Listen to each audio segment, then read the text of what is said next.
ce cours sur l'arithmétique. Donc aujourd'hui, nous allons voir les propriétés sur les opérations. On va considérer 4 opérations: l'addition, la soustraction, la multiplication, la division. La soustraction, c'est quasiment comme l'addition, pardon, et la division, c'est quasiment comme la multiplication. Mais ces trucs-là, on verra plus tard. Donc on va distinguer 5 opérations, enfin 5 propriétés, pardon, sur les opérations. La commutativité, la distributivité, l'associativité. On va définir ce qu'est un élément neutre et ce qu'est un élément absorbant. Et tout ça, on va le définir. Donc la commutativité, ça caractérise le fait que dans une relation, on peut intervertir les deux termes et que la relation soit toujours vraie. C'est-à-dire que les deux termes enfin, que ce soit toujours égal. C'est-à-dire que si tu invertis les deux termes, ben, ça change pas le résultat. Donc en gros, si on note une opération étoile, enfin étoile c'est une opération quelconque, et on dit qu'elle est commutative si pour deux valeurs A et B, on a A étoile B est égal à B étoile A. Donc vous voyez ce qu'on a fait, on a interverti A et B, et en fait, c'est commutatif si ça, c'est égal à ça. Donc, si t'intervertis, c'est toujours égal. La distributivité, bah, c'est la propriété d'une opération donnant le même résultat quel que soit effectué sur l'ensemble des valeurs traitées, selon une autre opération ou sur chacune des valeurs avec traitement postérieur par la seconde. Alors là, je suis conscient que dit comme ça, c'est pas très évident, mais on va voir ça tout de suite. Donc en gros, de même, une opération étoile, étoile c'est une opération quelconque. Pareil, là, plus c'est une opération quelconque. Plus c'est pas forcément l'addition. Là, je l'ai noté plus, mais je veux dire que c'est une opération quelconque. Et en gros, étoile est distributif sur plus, puisque la distributivité c'est une opération est distributive sur une autre opération. Si pour ces trois valeurs A, B et C, on a A étoile B, euh,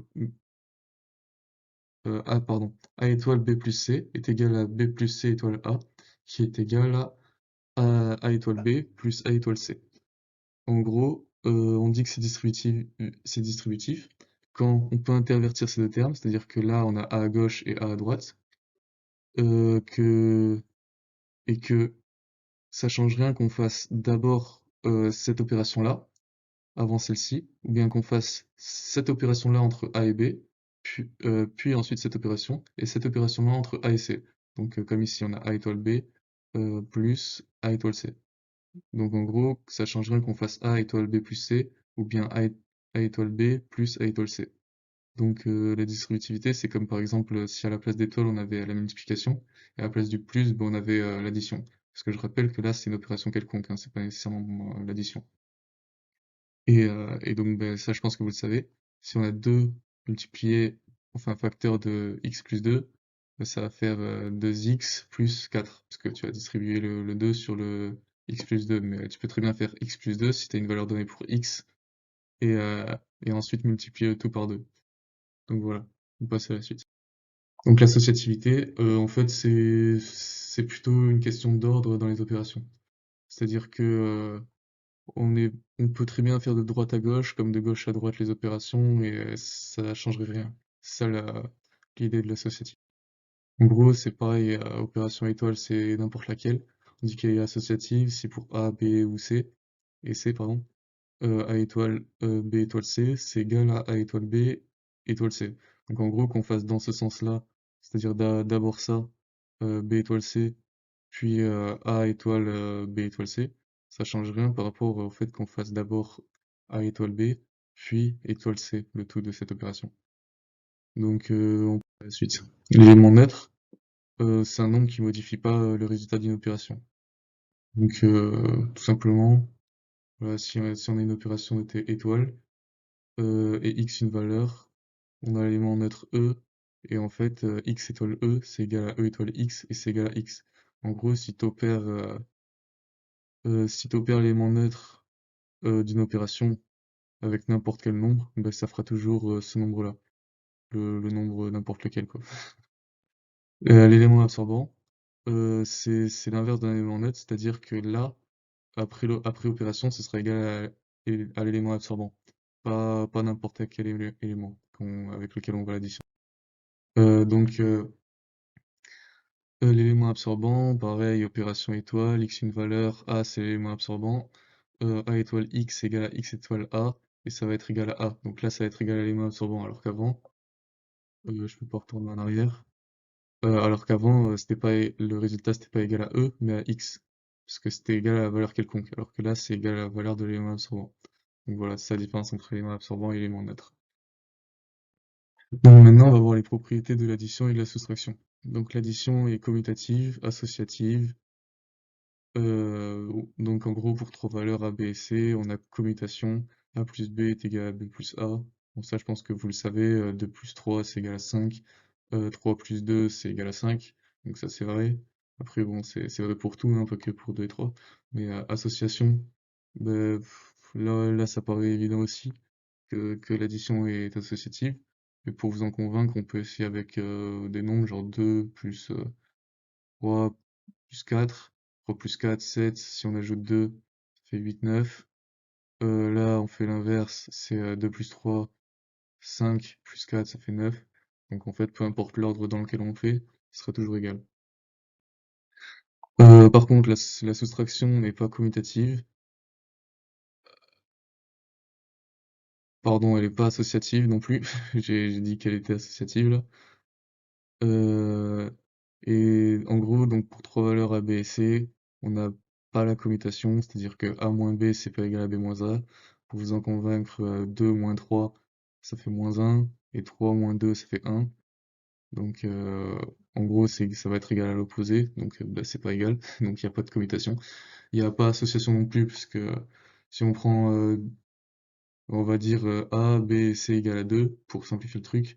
Bah, 2 moins 2, ça va faire 0. Et A moins 0, ça fait 2. Enfin, 2 moins 0, ça fait 2 en gros. Et ensuite, 2 moins 2, ça fait 0. Moins 2, ça fait moins 2. Donc là, on va avoir 2. Et là, on va avoir moins 2. Et donc 2 et moins 2, c'est pas égal. Donc il n'y a pas association. Là, j'ai marqué qu'il y avait association, mais il n'y a pas association. Ensuite, pour l'addition. Oui, l'élément neutre, voilà. Bah, 0 c'est élément neutre, et donc bah, si A est une valeur quelconque, j'ai oublié une, alors A plus 0 est égal à 0 plus A, qui est égal à A. Euh, donc voilà, ça paraît assez évident, je pense. Et 0 c'est un élément neutre à droite, mais pas à gauche de la soustraction. Enfin, pour la soustraction. Alors là, je vais essayer d'expliquer un peu, parce que j'ai pas parlé de neutre à droite et neutre à gauche, mais en gros, neutre à droite, pardon. Neutre à droite, c'est par exemple si on a si on a A moins 0, bah, c'est égal à A, du coup c'est neutre. Par contre, si on a 0 moins A, c'est égal à moins A et pas A. Donc c'est pas neutre. Donc là, pas neutre. Je suis désolé, j'écris avec la souris, c'est compliqué. Et là, c'est neutre. Donc voilà, vous voyez ce que ça veut dire à droite et à gauche. Donc en gros, là c'est neutre à droite, là on voit que le 0 il est à droite, donc, et c'est bien égal à A, donc c'est neutre, alors que là le 0 est à gauche de l'opération, et c'est égal à moins A et pas A. Donc c'est pas neutre, parce que notre valeur c'est devenu l'opposé de elle-même, c'est plus égal à elle-même, donc c'est pas neutre. Voilà, hop. Ensuite, ben, l'addition et la soustraction n'ont pas d'éléments absorbants. En gros, y a aucun élément pour lequel pour toute valeur A, opérer avec une autre opération soit toujours égal à, enfin, opérer avec une autre valeur soit toujours égal à l'autre valeur. Donc voilà, je pense que c'est assez évident, mais j'ai pas vraiment d'exemple à vous donner. Donc les propriétés de la multiplication et de la division. Donc la multiplication c'est commutatif, associatif, et c'est distributif par rapport à l'addition et la soustraction. C'est-à-dire que pour trois valeurs A et B, on a la commutation A fois B est égal à B fois A. Donc ça, je pense que j'ai pas besoin d'expliquer, c'est assez clair. L'association, c'est A fois B fois C, enfin A, pardon, A facteur de B fois C, égal à A fois B facteur de C. Ça, je sais pas, c'est évident aussi, vu que c'est vrai, en fait, c'est dur de vous le prouver. Quand c'est pas vrai, juste à vous donner un exemple. Mais, et voilà, c'est vrai. La distribution, ben, on voit que si on a bien A facteur de B plus C, ben, ça fait bien A fois B plus A fois C. Mais c'est distributif à droite et à gauche, c'est-à-dire qu'on peut très bien avoir B plus C fois A, et c'est toujours égal à ça, hein.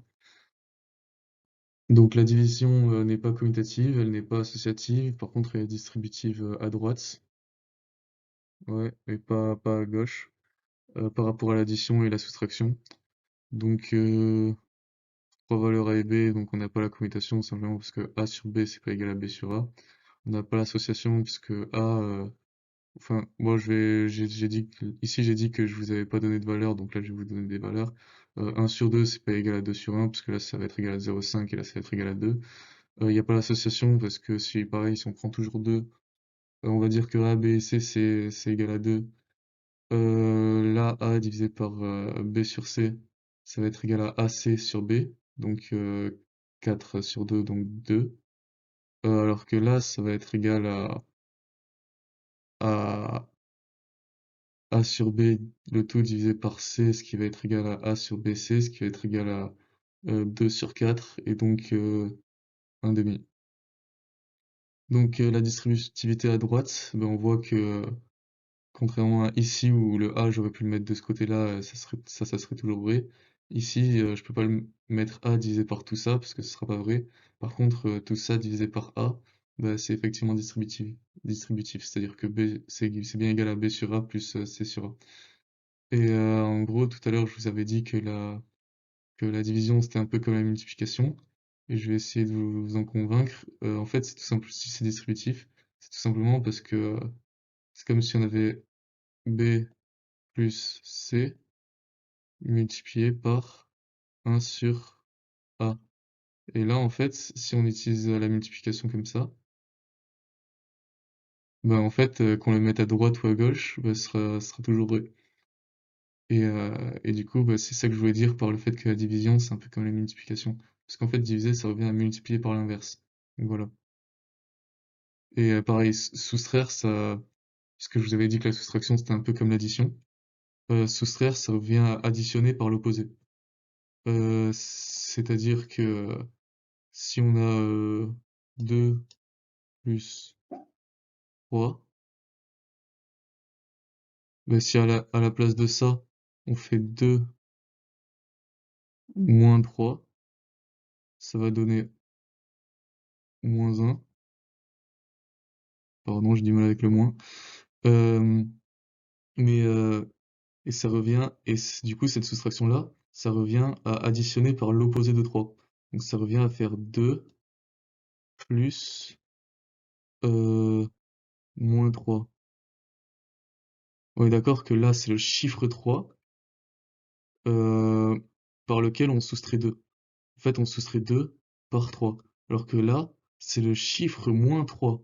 C'est-à-dire que on additionne 2 avec moins 3. C'est-à-dire que moins 3, là, c'est un nombre. Alors que là, le nombre, c'est 3. Et en fait, on fait 2 moins 3. Alors que là, on fait 2 plus le nombre moins 3. Je sais pas si vous voyez la subtilité, en fait, mais si vous avez des calculatrices, par exemple les Texas Instruments, ben il y a deux moins sur les Texas Instruments. Et le petit moins, c'est le moins de l'opposé. C'est-à-dire que si vous utilisez le petit moins, que vous mettez 2, ben ce sera le nombre moins 2. Alors que si vous utilisez le gros moins, ben ce sera soustrait par le nombre 2. Donc voilà, c'est peut-être pas forcément très clair, mais c'est quand même quelque chose d'important à savoir. Et donc voilà, il y a distribution à droite, mais pas à gauche pour la division. Donc l'élément neutre pour la multiplication c'est 1. Bon ça je pense que c'est assez clair. A fois 1 c'est égal à 1 fois A qui est égal à A. Donc bon voilà, peu importe le nombre A que tu prends, si tu le multiplies par 1, bah, ce sera égal à A, c'est assez évident. Par contre pour la division, le 1 il est neutre à droite mais pas à gauche. C'est-à-dire que je vais encore prendre le petit stylo, je suis désolé parce que c'est écrit très mal vu que je suis avec la souris. Mais si tu prends A sur 1, bah, ce sera égal à A. Par contre, si tu prends 1 sur A, bah, ce sera pas égal à A, hein. C'est assez évident, il suffit de prendre 2, ça fait 0,5, voilà. C'est pas compliqué à comprendre. Donc voilà, donc l'élément neutre, enfin 1, c'est l'élément neutre à droite mais pas à gauche pour la division. enfin, à droite, là, je l'ai écrit sous forme de fraction, mais en gros, ce que j'ai écrit, c'est équivalent de A sur 1. Donc là, c'est vraiment égal à A, ça c'est OK. Par contre, 1 sur A, c'est pas égal à A. Voilà, donc ça c'est un 1. Je suis désolé de l'écriture, hein, c'est vraiment dégueulasse. Voilà, l'élément absorbant, du coup, pour la multiplication, c'est 0. Pareil, c'est un peu évident, donc si on a une valeur A et qu'on la multiplie par 0, que ce soit à droite ou à gauche, c'est égal à 0. Et la valeur 0, c'est l'élément absorbant à gauche, cette fois, mais pas à droite pour la division. Pareil, je vais essayer de vous en convaincre, si on a 0, pardon, j'ai écrit A, si on a 0 sur A, c'est bien égal à 0, donc ça absorbe. Par contre, si on a A sur 0, ça, faut pas l'écrire, ça, c'est pas bien. Hop, faut pas écrire ça. On divise pas par 0 en maths. Donc voilà. On peut diviser par quelque chose qui tend vers 0, ça c'est limite, mais on divise pas par 0. Voilà.